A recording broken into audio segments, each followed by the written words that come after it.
Today's sponsor is Audible.com, who has more than 180,000 audiobooks and spoken word audio products. Get a free audiobook of your choice at www.audibletrial.com/shark.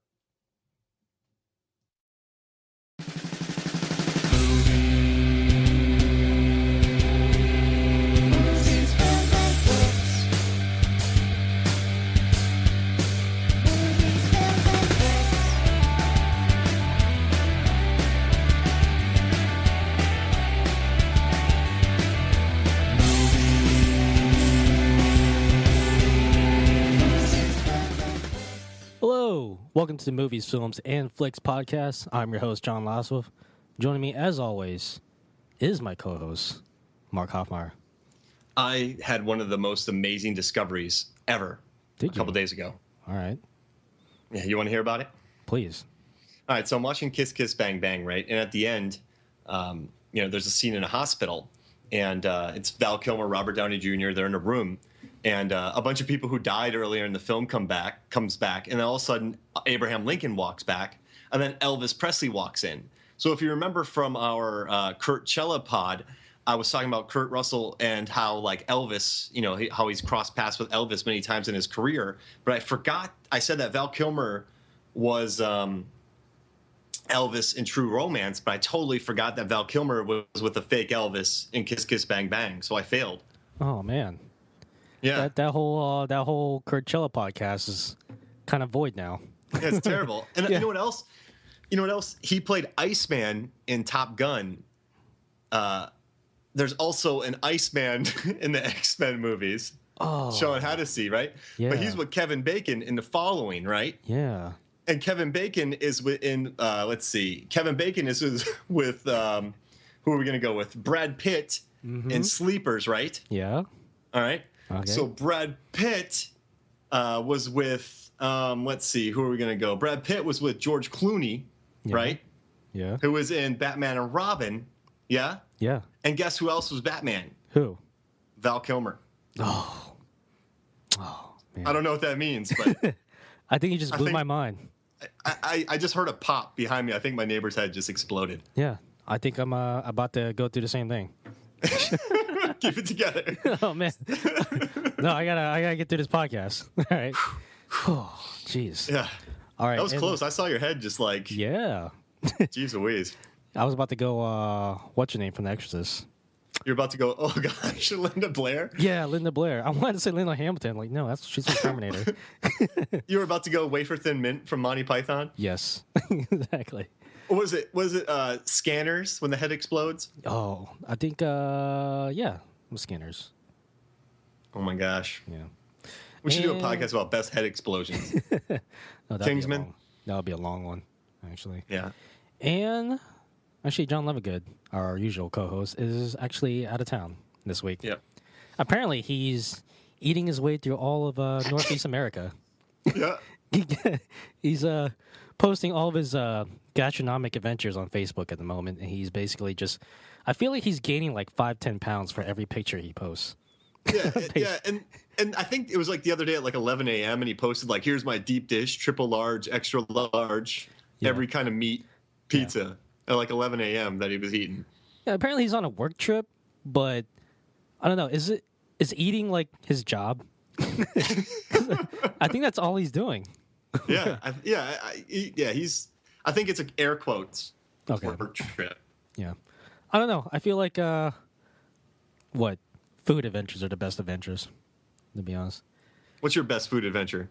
I mentioned earlier when I ordered all the appetizers from Applebee's. Oh my gosh. Yeah, that was quite the adventure. There were highs, there were lows, a lot of lows. Weren't you in bed for 3 days? It felt like it. Well, I was in the bathroom for 3 days. Oh gosh. Oh. Anyway, I think it's time to start the podcast like we usually do with listener questions. Mark, I'm assuming you have listener questions this week? I do. I'm not going to do John Levingood's voice and fake that. It will sound like... you know what? If I attempt John Levingood, I might actually do Michael Caine. Do a John Levingood impression, Mark. Oh, gosh. Hey, guys. John Levingood here. No, No, I don't got it. I'm not feeling it. I think that's the closest I've ever gotten to a Michael Caine impersonation, though. No, All right, I so think the you're first getting question. closer. My first question comes from Sarah Lockwood, and it says, in the realm of awful movies, what draws the line between a cult classic terrible movie and just a painfully bad, I wasted my money watching this piece of shit movie? So for me, I think all of the terrible, bad cult classics were made by somebody thinking they were making a great film. Okay. So you have The Room. Tommy Wiseau thought he was making a great job, doing a great job. You have Birdemic. You have Troll 2. You have Street Fighter, The Legend of Chun-Li. Yeah. Like, I think these people thought they were making good films. Oh, Chris Klein thought he was going to win an Oscar for his portrayal of Nash. Yeah, at least a Golden Globe, And I think where it goes wrong, where it's like the awful, I just wasted my money, is when, like, think about movies like Snakes on a Plane, right? Mm-hmm. Where it wanted to be a cult classic. It tried to be a cult classic. It desperately wanted to be a cult classic, and it was nowhere near a cult classic. Yeah. To be a terrible cult classic film, and we're not talking about like Boondock Saints, stuff like that. We're talking the really bad ones, so bad they're good. You have to attempt to make it good. Right. Because it's a very earnest failure then, and it's very enduring. Like, it's not like Sharknado 3 or like, Honey Badger versus, Honey Badger. Yeah. So I think, no, I definitely agree with you here. The audience is smarter than, people think. If you go out and intentionally, try to like make like a cult classic movie, like, I think it's obvious to anybody watching that movie. Like, there's no genuine intent to make like, an entertaining movie. I think you're right. For something like The Room, like, they really thought they were making like, the greatest movie ever made, and it didn't really turn out that way. So, but I think the audience can kind of feel the earnestness of the filmmakers, throughout the movie. When you have like something soulless, like Snakes on a Plane was, like, it just felt like too commercial. It just you didn't feel like, they were genuinely, happy to make the movie. They were just in it for the paycheck. Whereas like The Room, it's like, you could tell like, they're giving it all, their all. And it's just like, for some reason, that just, it's easier to kind of relate to that, Yeah, and that makes sense. I read The Disaster Artist, written by Greg Sestero. It was about the making of The Room, and Tommy Wiseau spent millions of dollars on this movie, right? And he used this green screen to make the San Francisco skyline. But it turns out he owned a building in San Francisco, and they could have shot on the roof there, but he just wanted to like play, a big game and show Hollywood he could beat them at their own game. So he spent like, $1 million extra, got a studio, bought all of his own equipment when he didn't have to, because he wanted to be like, hey, I'm Hollywood too. Yeah. That's actually amazing. Yeah. Like they're making that movie directed by James Franco. I wonder if they're going to try to make it good. I hope it is. It's just Franco's really hit or miss these days. Yeah. I don't know. Yeah. I mean, because what's it? The Interview? Like, it just that felt a little flat, a little bit. I loved it when he was dealing with that bag and he thought the swag was all wrong. Yeah. I had a good time watching it. Yeah. But I'm with you. Like, he either takes a massive swing or he doesn't swing at all. I'm glad he swings for the fences. He doesn't hit singles. Like, he'll strike out or he'll swing. Yeah. Or he'll just not even make it there. Yeah. So I guess like another thing I want to add to that question is that basically, if I were just simplified it down to, if I had to simplify it down to one thing, it would just be, did I have fun watching this movie? That's really like the only, the only criteria it needs to meet. Like, did I have fun watching like this really bad movie? And for movies like The Room, Idle Hands, my favorite. Yeah, you love that movie. Yeah, and also the Evil Dead movies. Like, they're not like, they're not Oscar winners, but you have a lot of fun watching those movies. Snakes on a Plane, I did not have fun watching. I know this isn't supposed to be a cult classic, but Jupiter Ascending, I did not have fun watching that movie. Oh, dude, I love that movie. Really? I think it's terrible, but I love it. Oh, Hey, was I with you? Was it us when we were watching Ultraviolet? And I think I laughed like really loud about 10 minutes in. Then it was a packed theater. Then everybody in the audience was like, "Oh, hey, this movie's kind of funny." Was I with you? See, the thing is, like, I feel like that happened, like with us, like more than a couple times. Oh yeah, you're right. So You're right. I don't know, like if that was it could have been Ultraviolet, or it could have been like one of the million other movies we saw together. Yeah.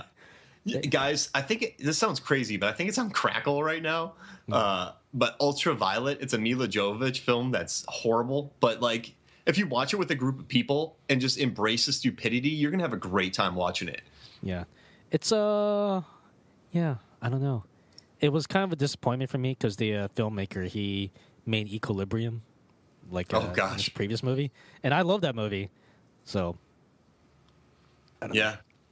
Yeah, Sean Bean eats it pretty good. Although I will say that when we, out of all the movies we watched together, I think Street Fighter was the only movie that you actually fell asleep during The Legend of Chun-Li.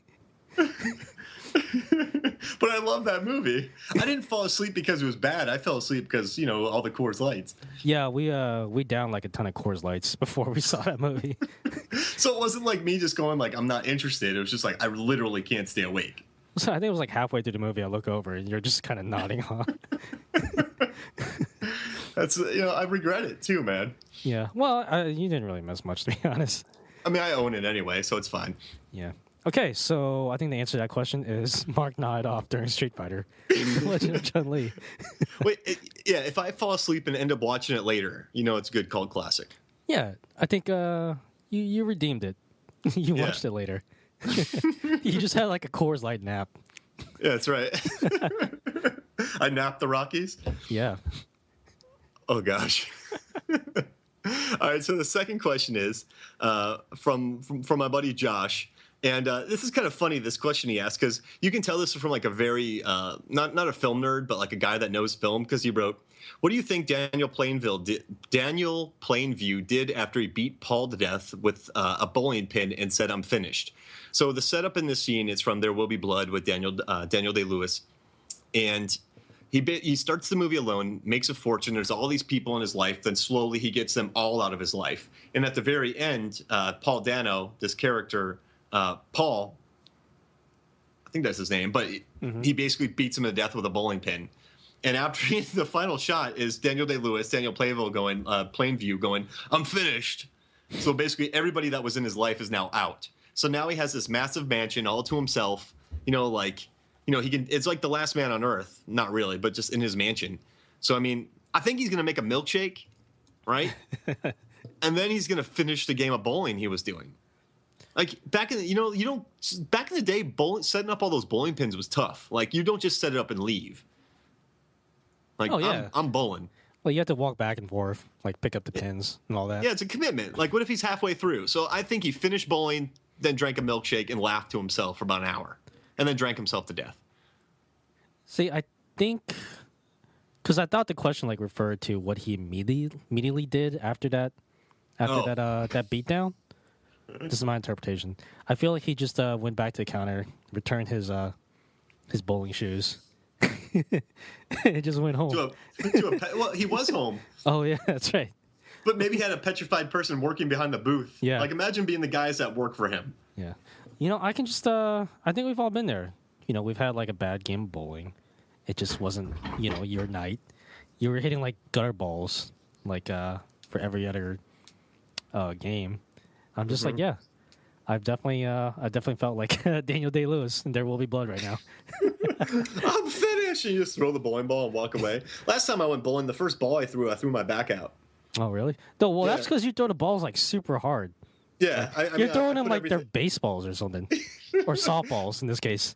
Like I didn't warm up or anything, and my back just went. So the rest of the time I was like hunched over, and I had to be really careful. It took me like the longest time to figure out that like, it's not how hard you throw. It's like it's all in the follow through, really. Yeah, but when have you ever seen me do anything pretty or follow through in sports? Like I just kind of bulldoze into things. Yeah, you just kind of fall forward. I'd be like the perfect fullback. So Mike Allstott, Tampa Bay Buccaneers. So I'm loving like this serious film question. We're not given like a serious film answer. Yeah. I think no. He's probably furious right now too. Like he's probably just swinging. Has he never listened to the podcast? He just took his Criterion Kurosawa films and just started winging them at the wall. Yeah. Well, I think, that movie was. I know I'm getting a lot of hate for this, but it was intensely okay. If that makes any sense. You're extremely indifferent towards it.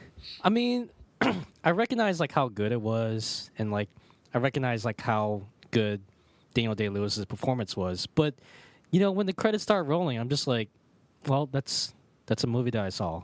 Like it didn't really affect me, personally. I'm just like I didn't go like, oh, that was like one of the best movies ever made. I was just like, well, that was a movie. It was okay. It was okay in a really intense way. Dude, our friend Zach, he and I drove like 2 hours to go see it in Sarasota, or an hour and a half. Really? Yeah, because it wasn't playing anywhere. I loved it. I thought it was a really immersive experience, but I haven't watched it again. Exactly. I haven't watched it again either. It's like Lincoln. Like maybe movies where Daniel Day-Lewis like really brings, like Gangs of New York. I loved it, but I just can't see myself watching it again. Yeah, that's another movie I've only seen once. Like it was a good movie, but I'm just like, I mean, I'd rather watch Idle Hands. And My Left Foot too. How many times can you watch My Left Foot? Zodiac, I've only seen once. Although to be fair, that movie's like 1,000,000 hours long. So I think Last of the Mohicans is a movie from Daniel Day-Lewis I could watch all the time. Really? Yeah. See, I don't think I could even watch that like more than once. I've only seen it like that one time. That score gets me jacked up, man. Yeah. You know what we should do? We should do a podcast about movies we've only seen once. But we won't have much to say about them. No, we'll just try to like remember what we like or dislike about the movie. So what? All right, Lincoln. Yeah. About Lincoln. Daniel Day-Lewis. He was great. I knew it was going to happen at the end. What's her name? You know what I was amazed at? There was a lot of there was a lot of mud on those sets.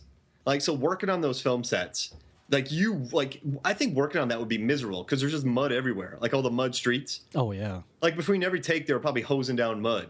Yeah. Like the streets. So like everybody's walking through gunk. Yeah.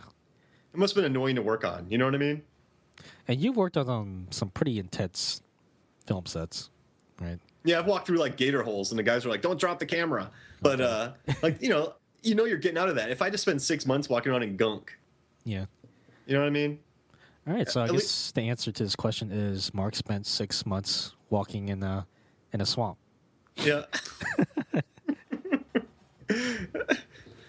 I would have worked on The Revenant because I could have worn like a sweet like puffer jacket and just drank cocoa all day. Yeah. But you'd be sitting around like for months at a time for like the perfect natural light. Yeah, I mean, so you're just basically hanging out, like talking to people, drinking cocoa.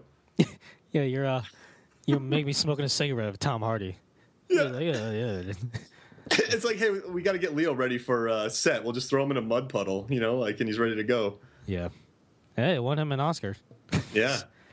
All right. Thank you once again for those wonderful listener questions. We hope we enlighten you, maybe not in the ways you hoped, but in, some other way. Yeah. All right. Mark. Enlightened you in some other way. Yeah. I don't know. I mean, they're the listener questions. Yeah. They're not supposed to be straightforward. Yeah. I don't want no yes or no's. Right. All right, Mark, I'm also assuming you have the topic for this week. Yeah, I do. And I was watching that trailer for The Nice Guys with Russell Crowe, Ryan Gosling. It is directed and written by Shane Black. And it got me thinking about his career as a whole, Shane Black. So basically, I've been doing a ton of research. I'm writing a really huge post just kind of about how with only 7 scripts to his name, he's only directed 2 films that have been released. So this guy has had like only 7 scripts in 30 years. Compare that to Wes Anderson. He has about 8. Yeah. So I mean, he's working really slowly. He kind of had like an exile for a while. But this guy's, his hit or miss ratio is pretty incredible. So I kind of wanted to like break down like what his films did for the film industry as a whole, because I think there's some amazing stories behind Shane Black. I mean, this is a guy, he went to UCLA. Mm-hmm. he graduated and he wrote the script, turned in the script when he was 23 years old for Lethal Weapon. And like Not Lethal bad. Weapon they're like Lethal Weapon basically set 10 years of filmmaking up. It wasn't the first, but Lethal Weapon stars Danny Glover, Mel Gibson, was made in '87. Spawned three other. There's 4 Lethal Weapon movies. It was just about 2 polar opposite cops, and it was amazing. It balanced like pathos with like tons of violence, but there's also a great core dynamic where the characters were really important, and I just love. 48 Hours did it first. But Eddie Murphy wasn't really a cop. Nick Nolte was. And it wasn't like total action. But in 87, Lethal Weapon like spawned so many. It was a year before Die Hard.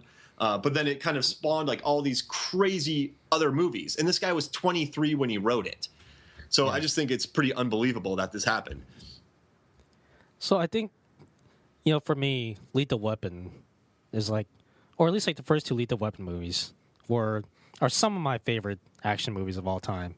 And I think what makes Lethal Weapon great, or like at least in regards to the first one, is that the relationship between Mel Gibson and Danny Glover, like their relationship kind of drives the plot, I think.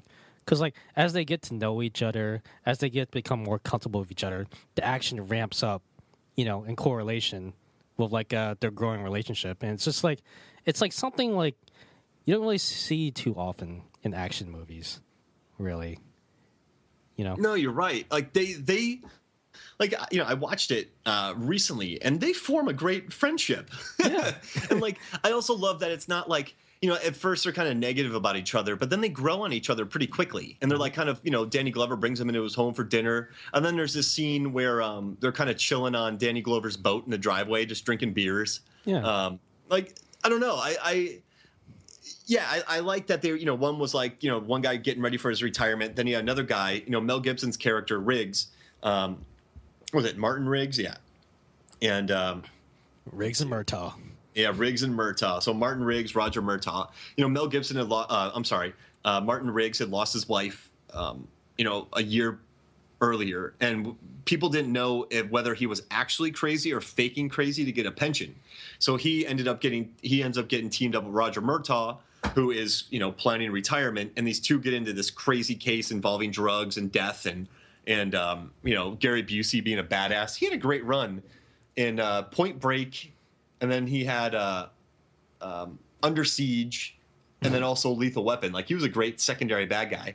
Yeah. But no, this movie.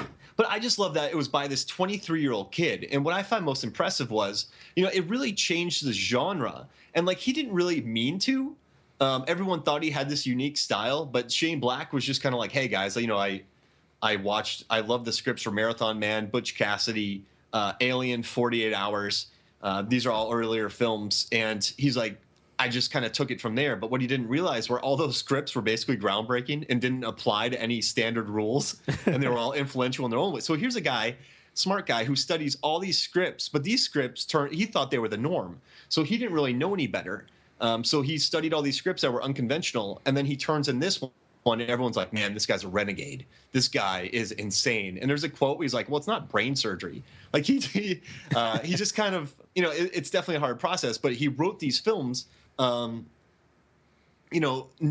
expecting to change the world. And I think that's why, like with those cult classics that we were talking about earlier, that these films, that Lethal Weapon was so popular because first and foremost, it focused on the characters. And any of the action that revolved around them was actually character driven. So you have a scene where Mel Gibson, there's a jumper about to threaten to jump off a building. Mel Gibson handcuffs himself to him and they jump. There's another scene where Danny Glover and Mel Gibson get into a firefight. Danny Glover shoots a guy in the leg just so they can have a conversation about keeping people alive. And then the guy ends up dying, blah, blah, blah, Yeah. But like the action scenes in this film actually further the plot and you learn about the characters. And I think a lot of movies that tried to recreate this lost the point and they just went for action first. Yeah. You talk about like Tango and Cash and everything. Like that's when ego started getting ramped up. I didn't see much ego. And what I love too is like with Glover, he was an old guy, and Mel Gibson was like perfect as like this crazy guy, but he was also likable. But there wasn't like, I guess he was like a raging drunk, but there wasn't much ego in this film, and I think that's why it worked so well. Yeah, I think it's just you also have to credit the amazing chemistry Mel Gibson and Danny Glover also had together. It's like they were just kind of two peas in a pod. It seemed like, I don't know. I just love seeing them on screen together. They're buds, and Richard Donner directed it. And this is gonna sound weird, but people are gonna think I'm crazy. But The Goonies, I think, really influenced his filmmaking style. Oh, really? Because when you watch The Goonies, the way the kids talk, it's very rapid fire. Yeah. Like it's very, I'm a kid, and this is the way we talk. And so I think I was watching that scene on the boat and other scenes with the two of them, and they talk over each other. It's kind of freewheeling. It's not like they're reading dialogue. It feels more natural. He actually Donner tried it again later with that movie Timeline, and it failed miserably. But this movie, the natural style that he allowed them to do Shane Black's dialogue worked perfectly. And Shane Black's next film, The Last Boy Scout. Well, he wrote Monster Squad, but his next big film, The Last Boy Scout, with Bruce Willis and Damon Wayans, Halle Berry, I think the dialogue was there, but I think it got lost in kind of people reading the dialogue. Yeah, The Last Boy Scout, like, I appreciate it. I've seen it multiple times, but, like, it just doesn't compare really well to the Lethal Weapon movies, because I think they were trying to go, try to recreate the same vibe from Lethal Weapon. But, like, there was no chemistry between Bruce Willis and Damon Wayans. Yeah, Damon Wayans. I was about to say Marlon. I don't know. I always mix them up. There was just no chemistry. Like they were just kind of, I don't know. They were just saying dialogue back and forth to each other. Yeah, and you look at like the buddy movie. There's Tango and Cash. I think that worked, and then there's Bad Boys in '94. The last Boy Scout was '91, and. But yeah, so I was watching it again, and there's some decent dialogue. Like, since we're doing a Shane Black podcast, we're going to go R-rated. Like, there's some couple scenes where he's just like, this guy insults Bruce Willis and Damon Wayans, and Bruce Willis is like, I'm fuckface, he's asshole. Like, it's that kind of dialogue. Yeah. This is the kind of movie where Damon Wayans and Bruce Willis are in a car, and a gangster walks up to him, and this gangster guy goes, yeah, something's untenable. And then Marlon Wayans is like, oh, we're dealing with the inventor of Scrabble. like if that was like, see, it's a good dialogue. And a lot of people were like saying it's kind of hacky and everything, but it's not. Like, but it didn't have. And also there was like Bruce Willis added his own thing, like with the jigs, and he did a jig dance at the end. And so a lot of that was like added in later on, so his script didn't remain pure. Actually, Shane Black said that the more he got paid for each script, the less control he had for each script. Interesting. Yeah, so like Lethal Weapon and Kiss Kiss Bang Bang I feel like are his two best written films, and those are the films that he had control over. Right. So that's why like Last Boy Scout, I watched it when I was younger. Yeah. I think I did watch it like on VHS the year it came out. So I was probably like 10, 11. I remember I was like, this is over my head. Like, that's an intense, like, isn't the beginning that football player runs, gets a touchdown, and then murders himself?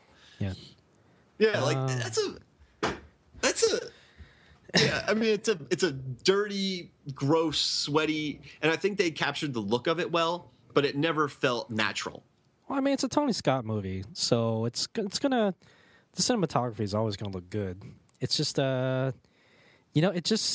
it's like you said, if Lethal Weapon was original Coke, Last Boy Scout is Diet Coke. The script's been watered down in terms of Shane Black concentrations.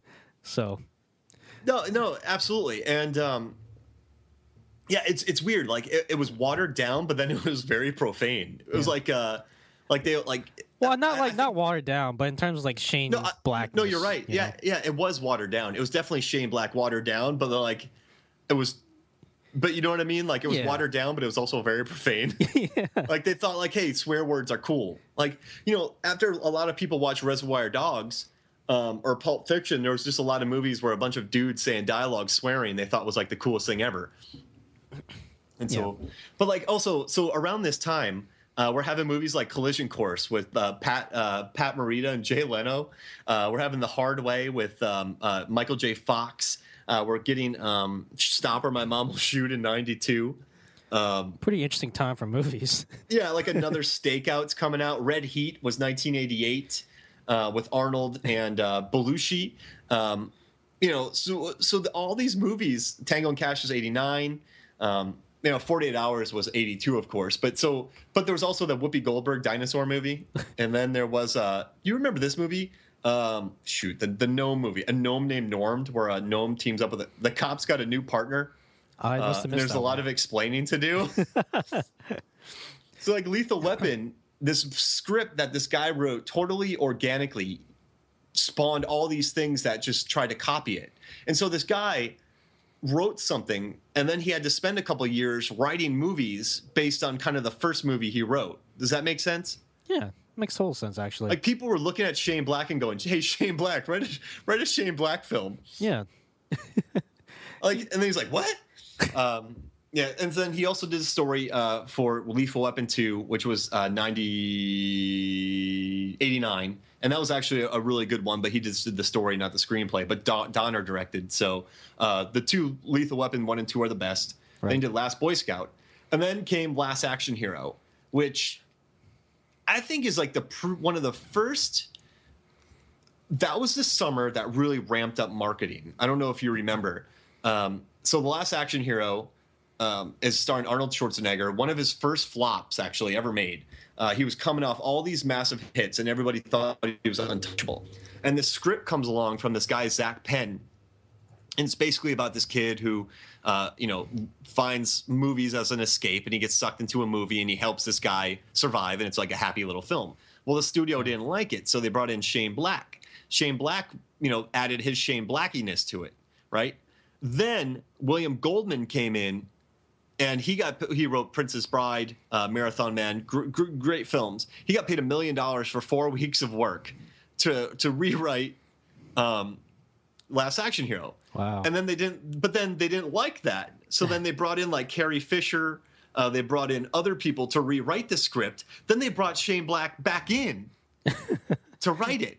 And so this is a movie directed by John McTiernan, who did Die Hard, Predator, 13th Warrior. I'll always support that movie. One of great action directors, right? And then Arnold gets cast. So you had this pure script that had a great rewrite from Zach Penn, but then McTiernan made it more of an action film. Then Arnold made it more about him. Like there was rumors about how he would drive cars around all day, seeing which ones he looked cool in. They spent days trying to find his boots. This is a movie that, if you count for inflation, it probably cost $150 million today, which is a massive amount for movies back then. Wow. And this is so. Shane Black kind of gets associated with this film, but he's not really the reason for it. But, this movie, they spent $500,000 putting their logo on a rocket that was going to shoot to space, and you can make 900 calls from it. Wow. It put up this big balloon right after the World Trade Center bombings with Arnold Schwarzenegger holding up a stick of dynamite, and they had to cover that up. So, I think this film is one of the – and, it's going head-to-head with Jurassic Park, and everyone's like, who's going to win, Arnold or the dinosaurs? Arnold or the dinosaurs? Because Spielberg's last film was Hook, and they that was kind of a flop. And then, of course, Jurassic Park wiped the floor with Last Action Hero. But that kind of marketing actually, I think, paved the door for further films, Independence Day, Godzilla. Last Action Hero really amped up the marketing to another level. And that's what we're kind of seeing it today. So that's why I kind of love how these Shane Black films are always kind of starting trends, good or bad. It's I just want to say about Last Action Hero, we were talking about cult movies earlier, and I think it's fair to classify Last Action Hero as a cult classic these days. Oh yeah. It didn't do well at the box office, but I think there's a small group, which includes me, who just absolutely loved the movie. I always loved the movie. Like, I didn't watch it and hate it, but then grow to love it later on. No, I loved it from the start. It's just like a really cool concept, like a kid who just gets sucked into like his favorite movies. And it was just really cool. It's just like, this movie is just like, something very charming about it. I don't know. It made me feel happy. Yeah, and the movie, kids did escape in movies. And there's some really funny things. Like there's a police station where, the cops are getting intentionally paired with, a parallel partner that's like really terrible for them. You see like the cartoon characters just walking around there. Yeah, and like it was like Triceracop in Kung Fury. So if you had to have like an opposite cop that you would butt heads with, who would it be? I feel like Riggs would be pretty fun. Because you're a really chill guy. Yeah. No, I think I think that would just be like a really fun day, just hanging out with Riggs. Well, but I'm thinking like polar opposite, and then you have to learn to love each other. Okay. Well, I would hate to be teamed up with like a three-toed sloth that smacked gum. Oh man. Yeah, it's not the fact that it's just a three-toed sloth, but the fact that it just smacks his gum. It's really slowly. Yeah. Like some people do the rapid fire, but this one would be like, and it couldn't get my back. Nope. You know, Well, eventually it would. I mean, if I had to climb something or swim. Yeah, just tell it to climb like a really tall tree, and then like we'll meet like 20 hours later. Yeah, exactly. Like if I'm a a cop in the redwood forest, I'm picking a sloth. Yeah. I just think you would annoy me. We would learn to love each other eventually, but I don't think I could take it for the first week. Oh. Yeah, I think sloths are scary looking. You ever seen like a picture of a sloth? Dude, they're tricking everybody, man. They're just trying to. They're all slow. They if they were that slow, they'd all be dead. I have no scientific theory behind this. It's just those claws, man. Those claws are terrifying to look at. They're like velociraptor claws. Dude, they like crawl around you, right? All slow, and you're like, "This is adorable." Then it punctures your jugular, and you're like, "Clever girl." Ugh. But it would just rip you open. No, yeah, like you were just a plastic bag. Yeah, like how like it's like a mogwai. They're all cute, but they're terrible. Like, yeah. I'm telling you, man, three-toed sloths are evil. Right. But get back on the track here. But yeah, so we have these three movies that Lethal Weapon, which inspired countless imitators. It developed like its own style of film, and then you move on to Last Boy Scout, which I think really was one of the first really. I mean, they were very profane movies, of course, but if you look like around the time. Like, the movies weren't as, the 70s, I guess. But it was one of the more sweary, gross, intelligently dialogued film that kind of opened up before Reservoir Dogs really blew the roof off. Yeah. Because, I mean, he did deal with some meta-commentary in Last Boy Scout. But, there's a line from The Last Boy Scout where he's like, this is the 90s. You got to slap somebody before you say something funny. So they commented, Shane Black was commenting on something he established, and then Last Action Hero was basically meant to lampoon Lethal Weapon. It's the circle of life. Yeah. So yeah, and then The Lion King came in '94, which you wrote. Yeah. Did he write Lion King? No. Oh, okay. I was about to say. The motherfucking circle of life. Yeah. All right, guys. I think now's a good time to take a break. I'm gonna go pop in my VHS of The Lion King.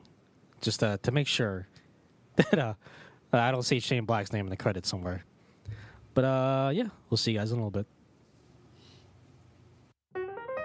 When I say pod, you say pie. Wait a minute. Whoa, what's Robert, going on, Kyle? take your headphones off real quick. Okay, sorry.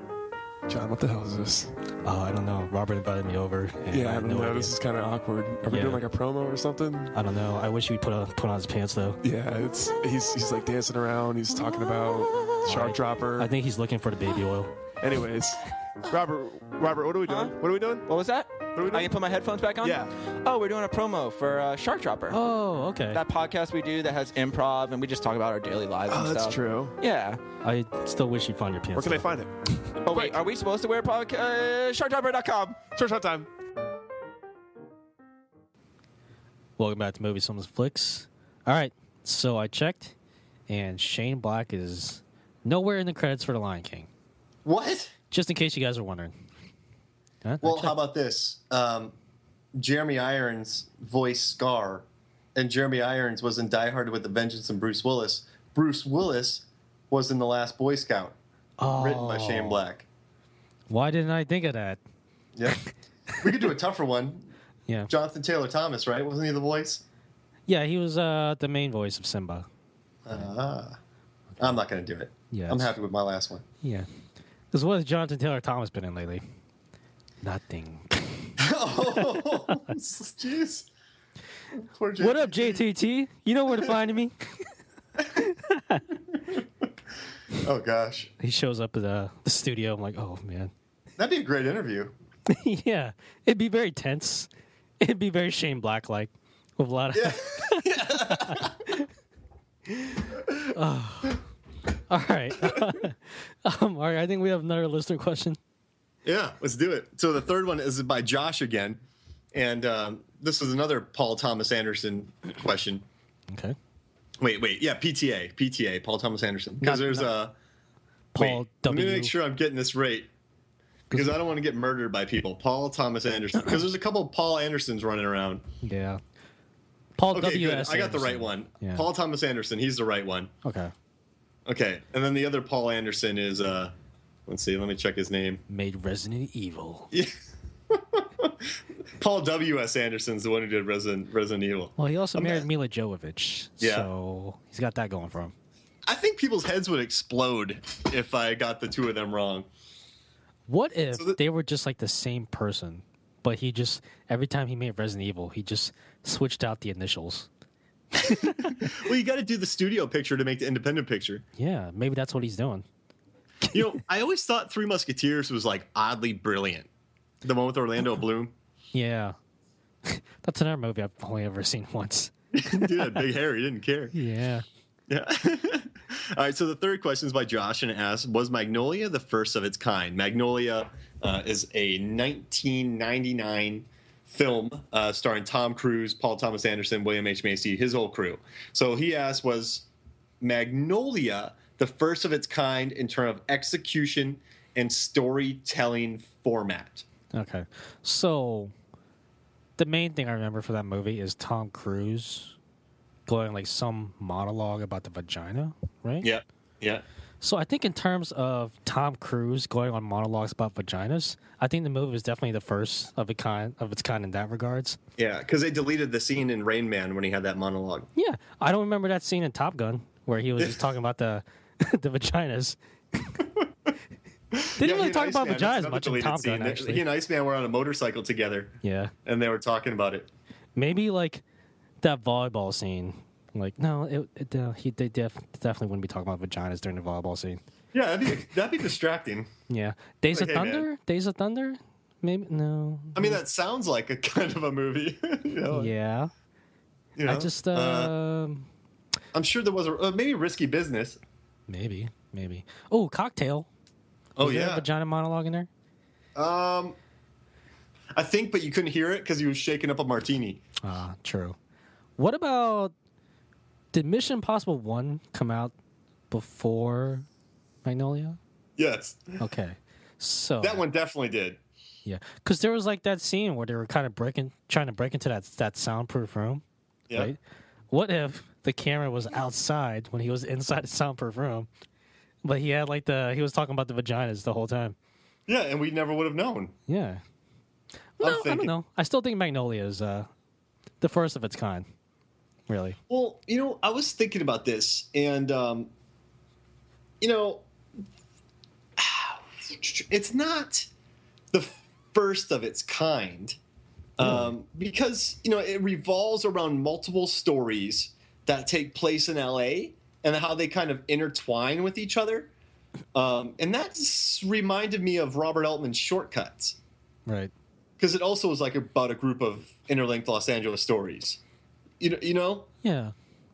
So, like, I don't know. I think it's a newer type film, but I don't think it's a true original, because it has like the interlocking series of episodes in LA. Shortcuts did that. He was also kind of riding off the coattails of Spike Jonze from being John Malkovich. Right. So, oh man, some people's heads are exploding. I think it's a brilliant film, but I think that it tells a story that hasn't been told before, but similar ones have been made, like Shortcuts. Right. Does that make sense? I like my answer better. I mean, I think Surf Ninjas is a true original. Yeah, it was. That was groundbreaking. I mean, when have there been surf ninjas and Leslie Nielsen as a samurai? Yeah, I've never seen it before. Before that movie came along. What are some other ones? Like 2001, I think. Being John Malkovich, maybe Blair Witch Project. Teenage Mutant Ninja Turtles. Yeah. One. Eraserhead, right? Eraserhead. Yeah. Yeah. Groundhog Day.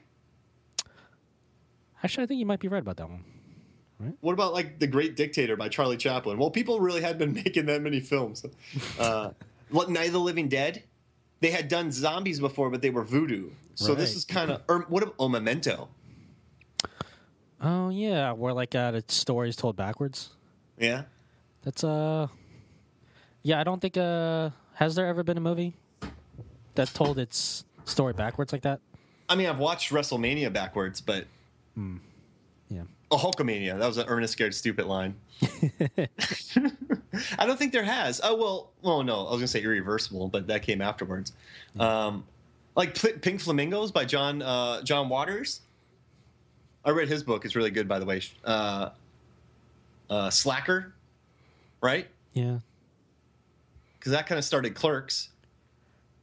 Toy Story? Yeah. Well, Toy Story was like one of the first. I could be completely wrong about this. Was one of the first CG movies. Completely CG movies.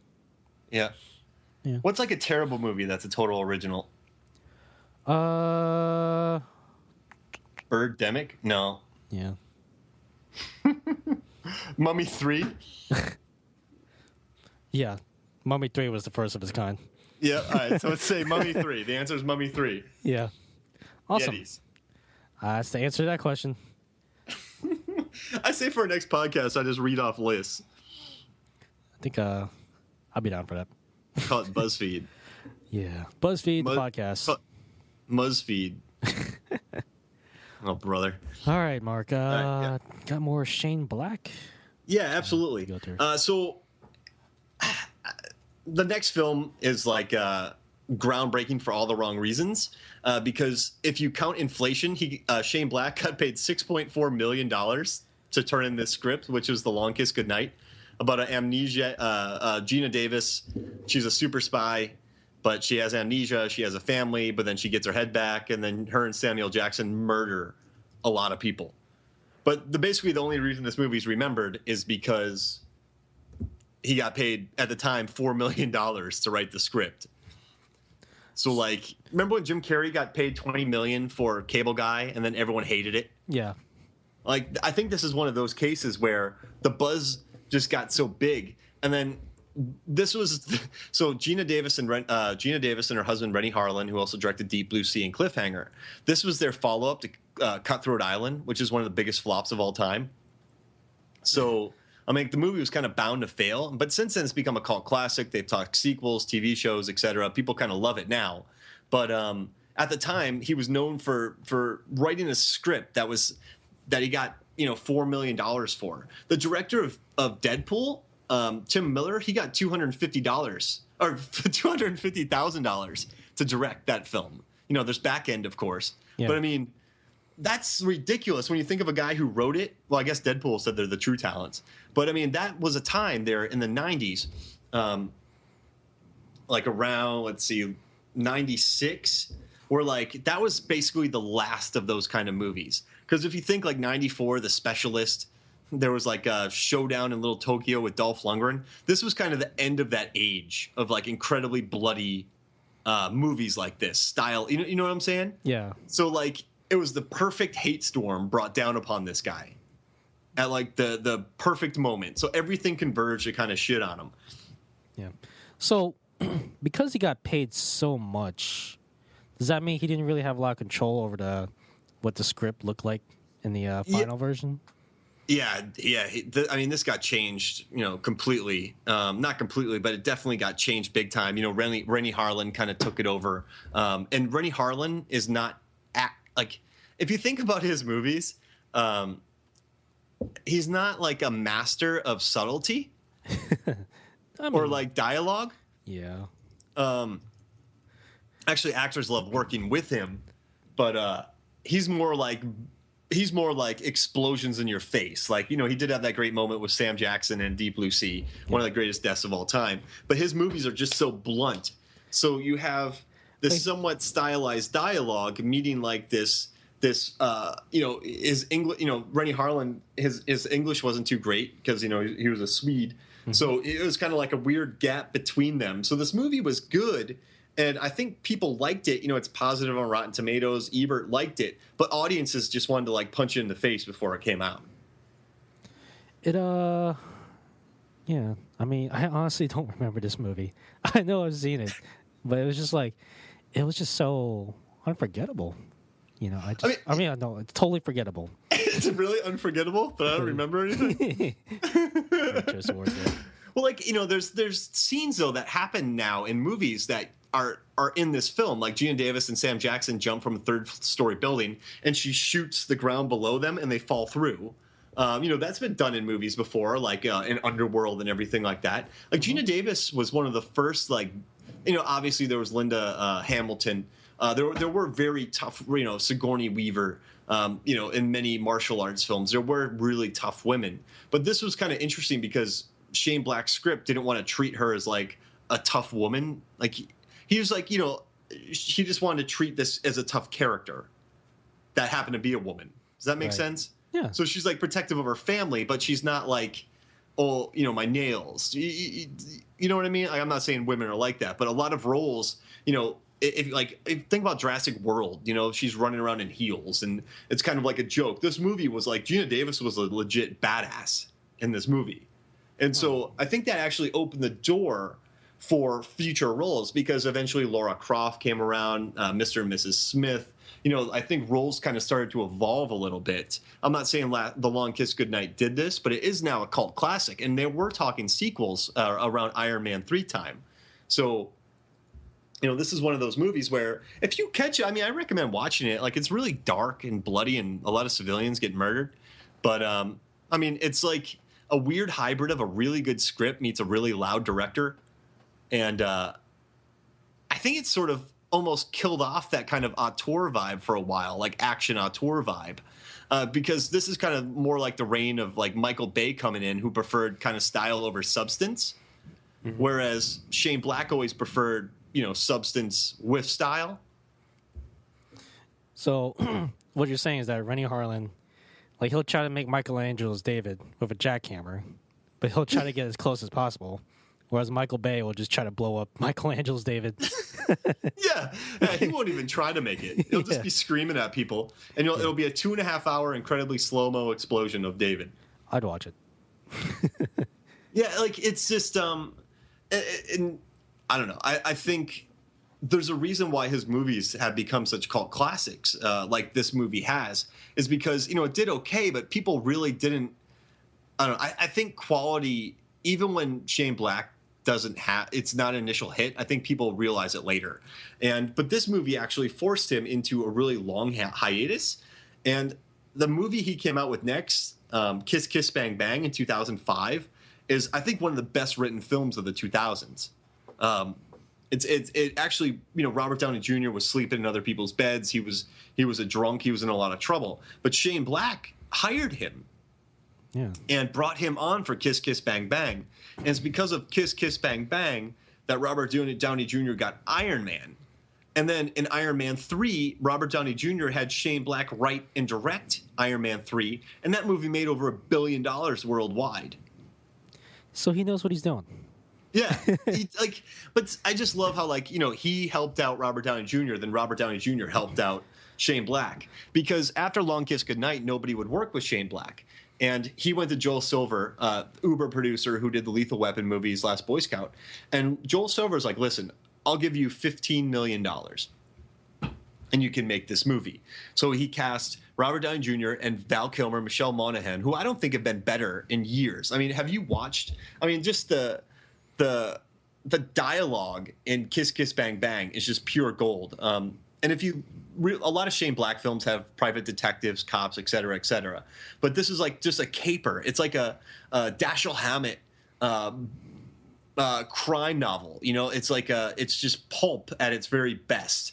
And no, I just loved it. I watched it again the other night, and I think it's one of the better movies of the 2000s. But I just love it because it only made 4 million in the movie theaters, which is nothing. No.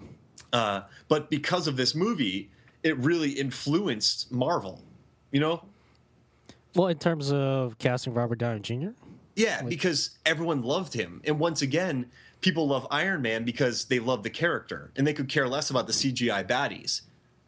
So I think, well, first off, I want to mention Shane Black actually also directed Kiss Kiss Bang Bang. He didn't just write it, which is just like another big step. But the thing I remember most about this movie is that I just love Robert Downey Jr.'s, charisma.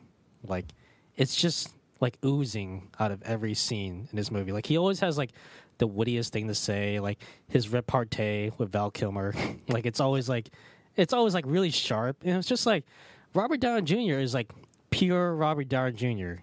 in Kiss Kiss Bang Bang.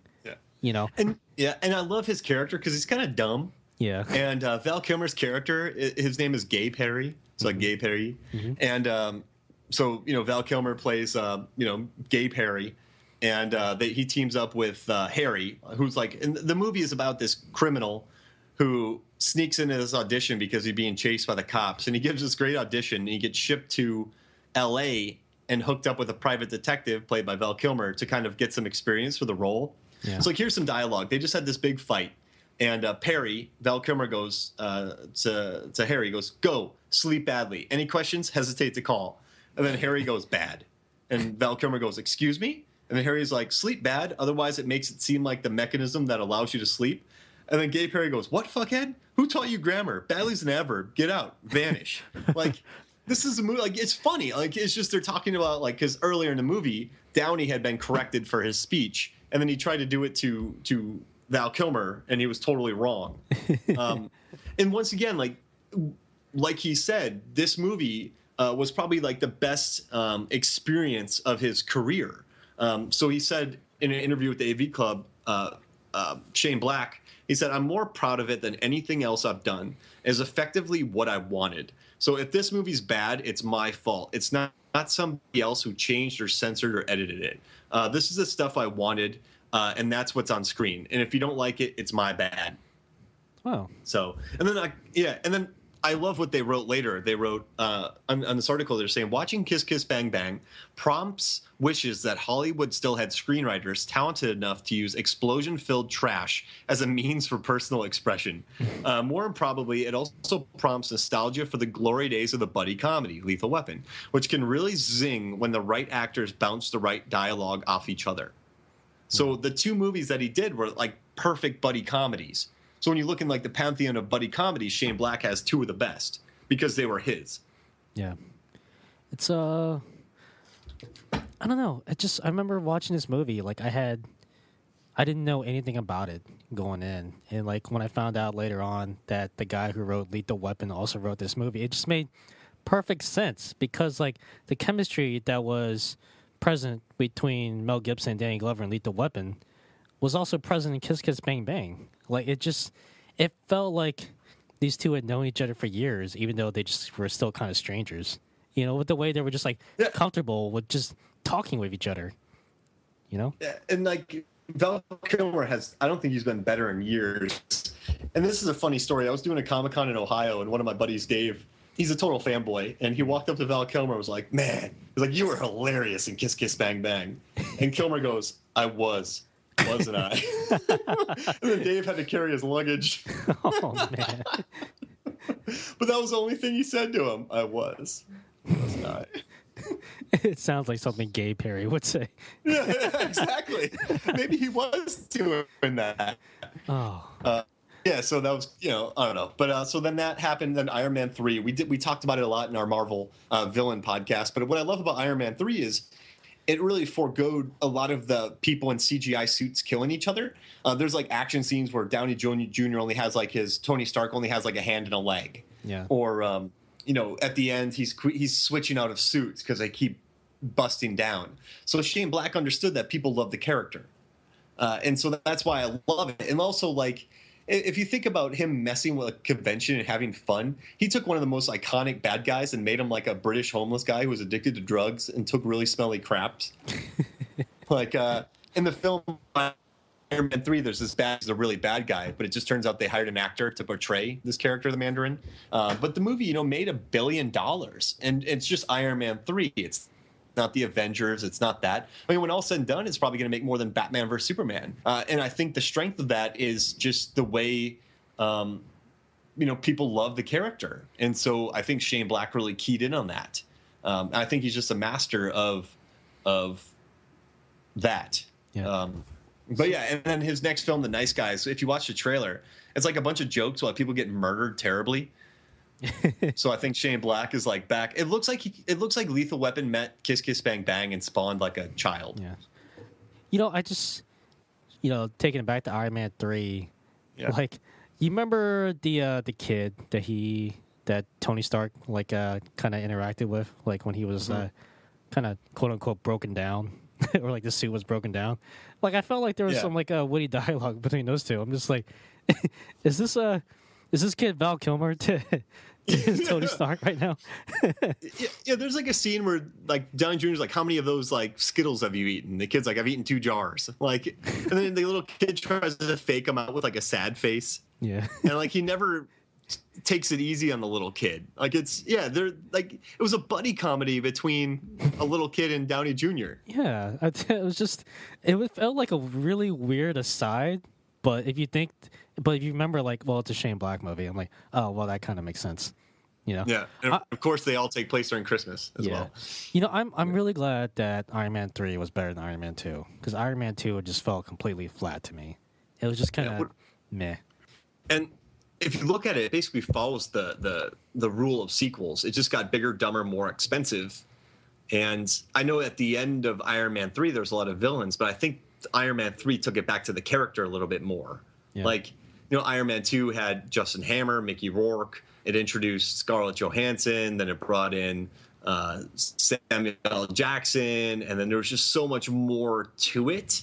Yeah. Whereas Iron Man 3 was just, a few. I know there's more to it, absolutely. But there's like a massive scene where it's just him and a kid chilling in a town, talking smack to each other. So let's speculate wildly for a little bit. That's something we usually never do here on Movies, Films, and Flicks. But, so maybe Robert Downey Jr. saw the results of Iron Man 2, and he recognized that the problem was that they kind of took the focus away from Tony Stark. So he thought, like, well, maybe, how can I, get the focus back on track, get the focus back on Tony Stark?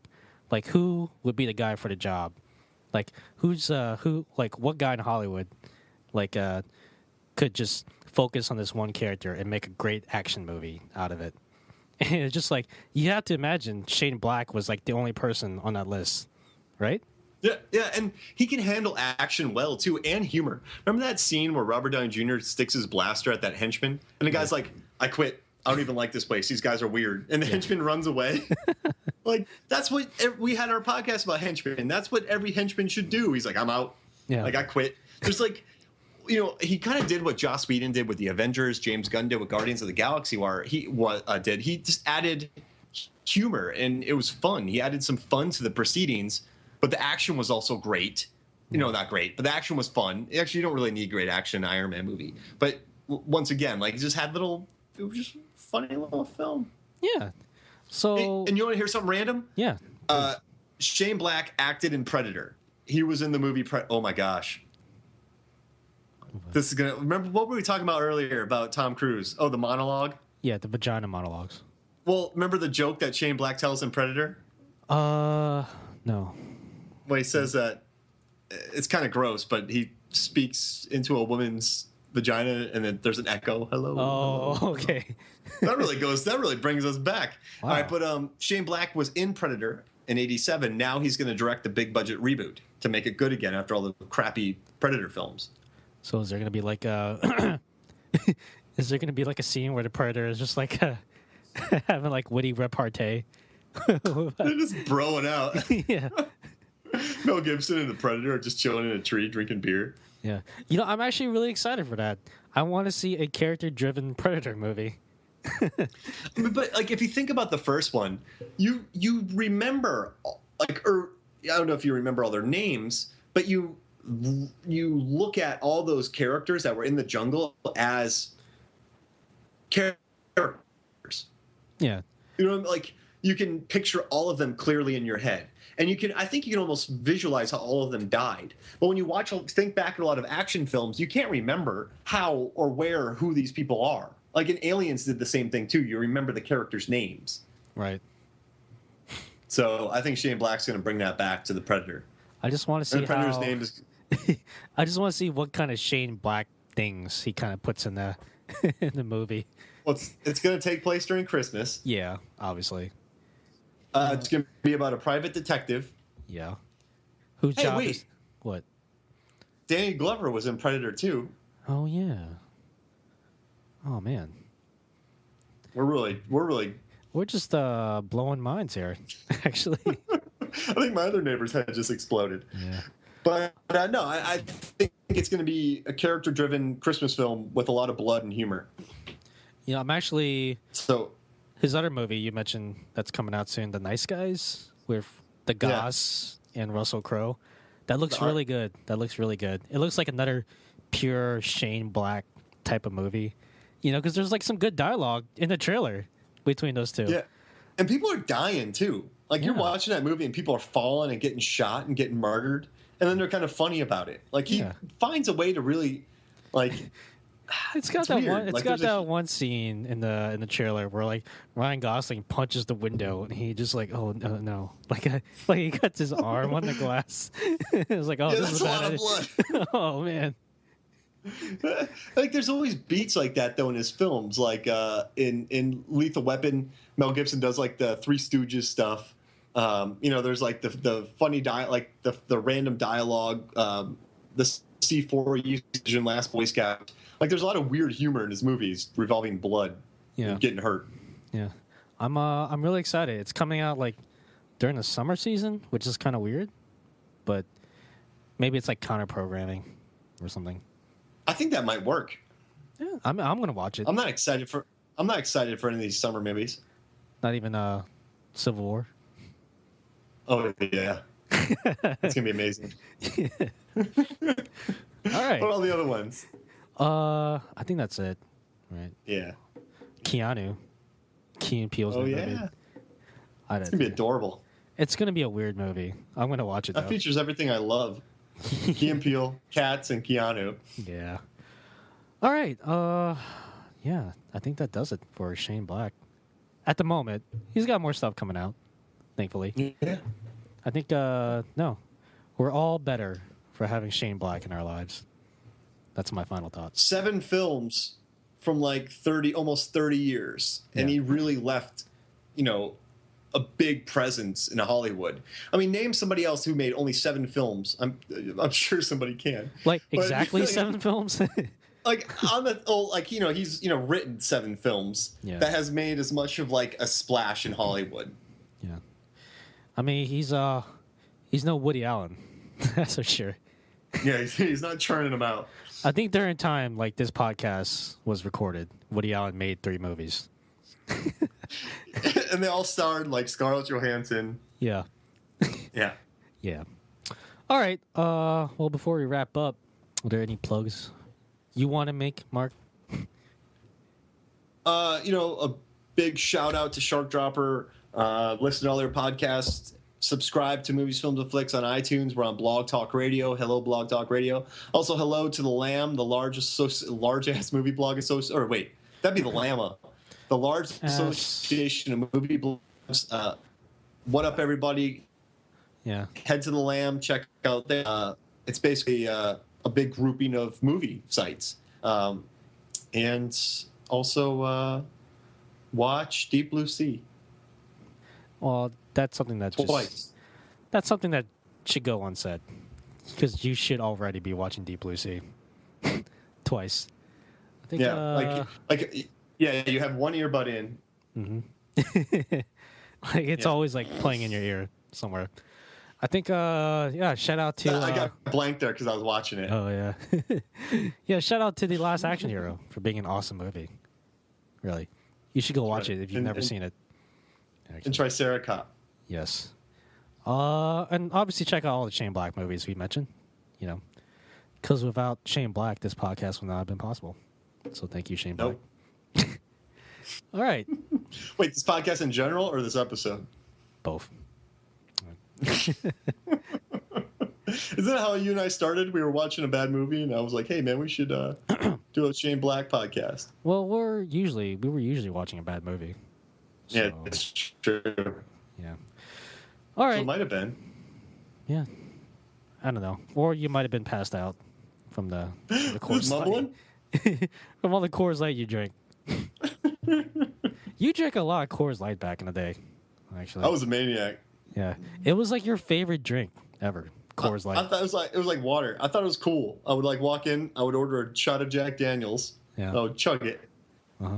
and then I'd just drink a boatload of Coors Light. I was working in a bar, and when they didn't have Coors Light, I'd go to the gas station, buy Coors Light, bring it back to the bar. I was such an idiot. Oh, gosh. Well, although, in your I'm like- defense, Coors Light is pretty refreshing. So, Yeah. Yeah. hey, shout out to Coors Light. Yeah, And check out. according to the Brewskis, Coors Light is all right, but it tastes like any other light, but it's still all right. Yeah. You know what I mean? Nope. It's better than Miller Lite. All right, guys. For my co-host, Mark Hoffmeyer. See you guys. I've been your host, John Lossoff. John Lovegood will be back with us next week, probably 30 pounds heavier. Yeah. Thanks for listening, and we'll see you guys next time.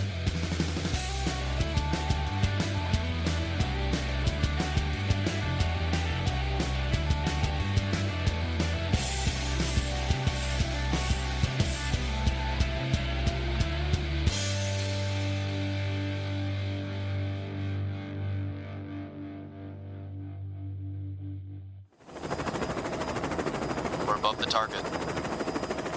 T-minus 5 seconds till shark drop. 5, 4, 3, 2, 1. Drop the shark! Go! Go! Go!